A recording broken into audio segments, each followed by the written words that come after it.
Alors, l'évaluation experte, c'est une méthodologie qui permet simplement en fait, de découvrir les forces, les faiblesses, surtout les faiblesses, mais on s'attache aussi à trouver les forces d'un produit qui va soit être fait, soit dont on va repartir pour créer un nouveau produit.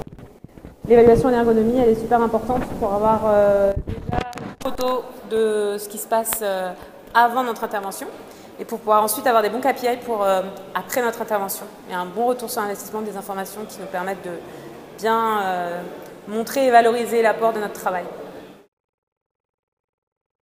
Les évaluations, on les fait à plein de moments en fait dans la conception.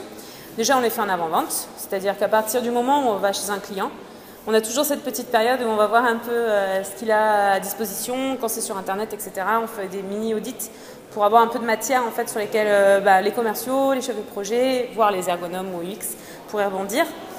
Et puis, on fait un état des lieux en fait, de l'écosystème de la marque du client pour essayer de comprendre là où ça pose vraiment le problème et d'avoir des points d'accroche pour pouvoir vendre plus facilement en fait, des études en ergonomie.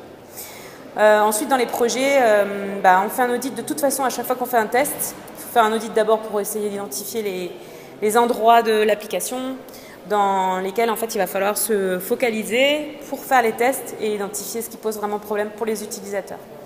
Ce qui est intéressant avec les audits, c'est que ça permet d'aller plus vite pour pouvoir capter ce qui peut poser problème. Mais on a besoin des tests de toute façon pour tout ce qui est lié aux informations plus métiers sur lesquels nous, en tant qu'experts, on n'est pas experts de la tâche, quoi. On est experts de l'ergonomie ou de l'UX, mais voilà. Donc c'est très utile. Et puis enfin, les audits qu'on arrive à faire, quand on arrive à en faire à la fin d'un projet, quand on en a fait avant le projet, la refonte, c'est hyper bankable pour nos clients.